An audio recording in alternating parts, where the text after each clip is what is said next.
everyone, and welcome back for another deep dive.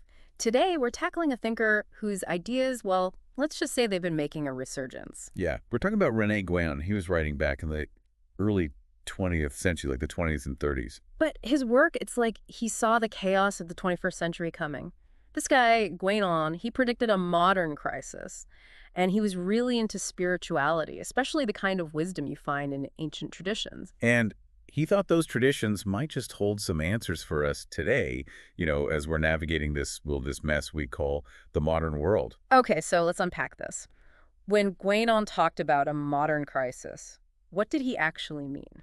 Well, he saw it as this kind of total unraveling, like it's not just one thing, it's everything. Our values. Exactly. Our values, our beliefs, the way we treat the environment, the way we treat each other, all of it. He thought all of this was breaking down. Right. But here's the thing, and this is where Guénon gets really interesting.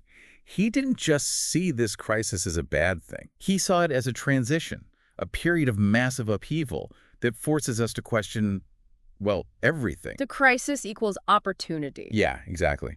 Guénon believed these shakeups, these breakdowns, they force us to take a step back, to reevaluate, and maybe, just maybe, to find a better way forward. It's like sometimes you got to hit rock bottom to rebuild, Yeah, I can see that. So where does all this progress we hear about fit in?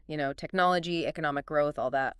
Guénon, he wasn't buying that as the solution, was he? No, not at all. In fact, he was deeply critical of this kind of blind faith in material progress. What do you mean? Well, think about it. How many times have you felt like you needed to upgrade your phone, even though your old one worked fine? All the time. Right. Guénon would say that's us falling into the trap of artificial needs.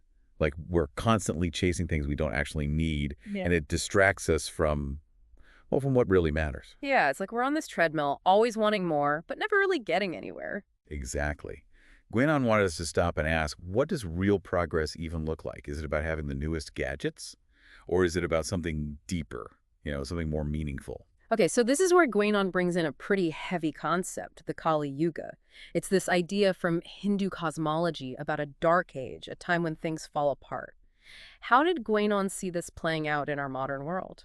So for Guénon, the Kali Yuga is all about being disconnected from the spiritual. We're so focused on the material world, on ourselves, that we've kind of lost sight of anything bigger. We're all about individual gain, not about community, and that leads to isolation, that feeling of emptiness. So it's like a vicious cycle. We chase stuff to fill the void, but it just makes us feel more empty. Exactly. And for Guénon, this was a huge problem, one he thought would lead to more and more social breakdown and conflict.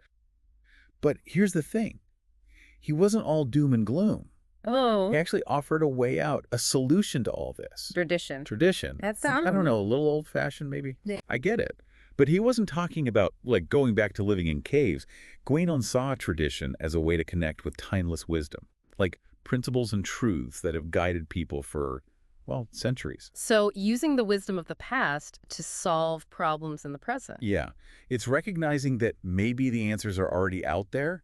We just have to rediscover them. So not rejecting everything modern, but kind of, integrating the best of the old and the new. Exactly. Finding that balance. And Guénon, he believed that reconnecting with traditional wisdom could actually lead to a spiritual renaissance, a reawakening that could help us create a better, more harmonious world. That's a powerful idea. So we've talked about Guénon's critique of modern life, his view of crisis as a potential turning point, and his emphasis on rediscovering the wisdom and tradition. And I think the big question Guénon leaves us with is this. If we really are living in a dark age, what role do we want to play in shaping what comes next? Do we just let things fall apart, or do we try to find that spark of renewal within ourselves, within our communities? Something to think about. That's for sure. Thanks for joining us for this deep dive, everybody. We'll see you next time.